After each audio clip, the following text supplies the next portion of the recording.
Hi, this is Emily. Hope you're enjoying this self-directed learning so far.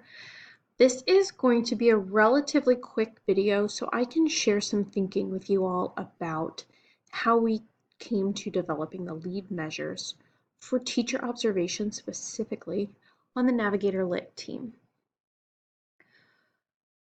At Achievement First, we have these open source materials that we're helping folks take and use through the Navigator program. Achievement First does have a full evaluation tool for teachers called the AF Essentials rubric. Note, this is actually not the most recently updated rubric. It's currently undergoing some revision, but I think this point will still be easily made. There are many components across which teachers are evaluated in Achievement First classrooms: rigor, thinking, and etc. And you notice that even within just one element of this rubric, there are tons and tons and tons and tons of sub-indicators. So AF, we choose to go after certain things at different times of the year because it's impossible for any teacher or any coach to try to hold in their mind the complexity of trying to work on all of these things at once.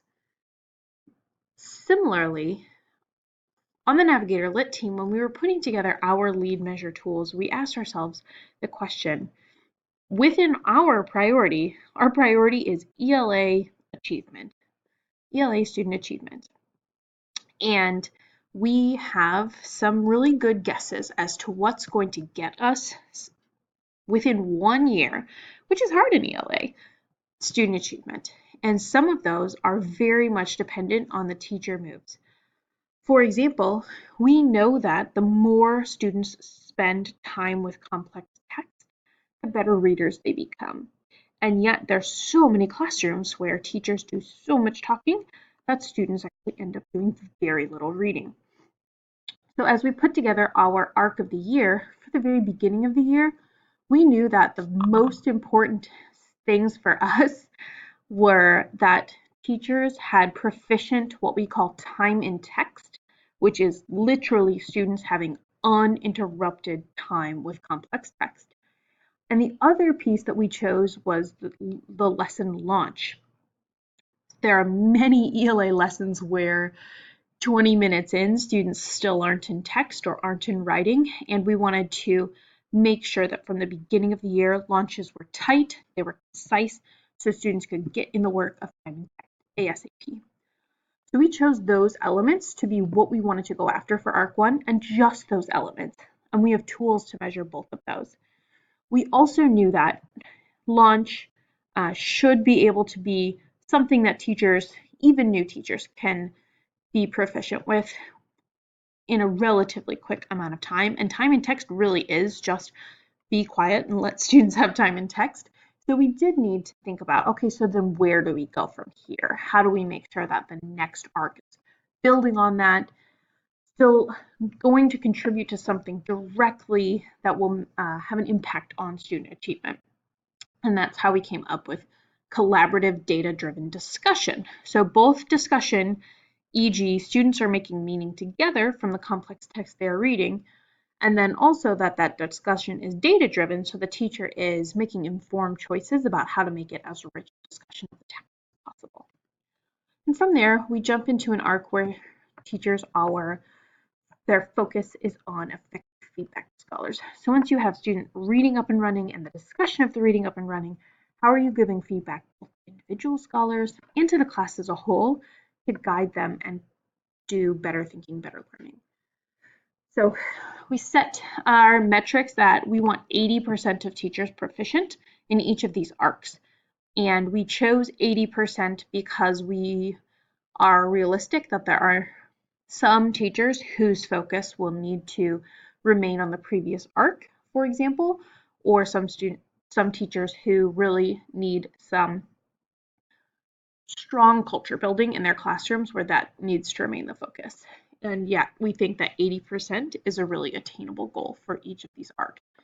And we're going to track it. So then if you drill in to each of these arcs, there's actually a tool that we have created for how we are evaluating each of these elements. So this, for example, is the launch tool.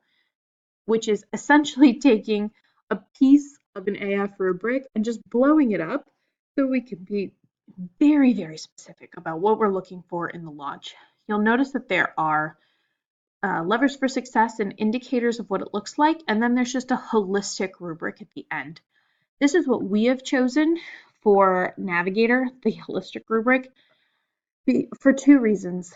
One is that it's quicker to use. You can go into a classroom, see what you see, and come to a holistic score with relative ease in, let's say, a 10 or 15-minute period.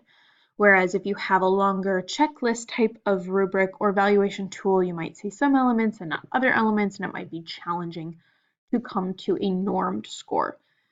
That's the other piece here, is the holistic rubric with the language of it really, I think, gives you a tool that gives everyone a common language for talking about a classroom. You can say, was that a proficient launch? Was that a foundational launch? Or was that a strong launch? And then the same goes for time and text, which is what we're looking for in our first arc. The tool itself looks just slightly different because now we're also a bit more focused on both what the teacher is doing, what the students are doing, but it's the same thing. This is what it's meant to look like, and then give us a holistic score at the end. So we are looking for 80% of teachers across our networks to be at a 3 or a 4 on both launch and time and text in the time frame that we've laid out here, and we have actual calendar dates that correlate with this on our expanded calendar. Then it shifts focus, the rubric itself, the tool shifts for the second arc, which begins November-ish, right after we've finished with our first round of interim assessments. So our first arc mirrors also the first build up to interims, and then you, the networks, will have data both in terms of student achievement on those IAs, and they will have data about how proficient their teachers were in creating the conditions that led to those IAs. So then we shift focus in the second arc, and once again, you can see we have the relatively lengthy tool in terms of what we're looking for, but it's all specific to discussion or collaborative data-informed discussion. And then once again, there's this holistic rubric at the end on which teachers are being evaluated. So we take these tools, we are explicit about them from the beginning, which is a mistake that we've made in the past, building the plane while we flew it. I really recommend having all of your arcs and all of your tools in place before the year begins so that you can give clarity to leaders and teachers on the path for the year as a whole.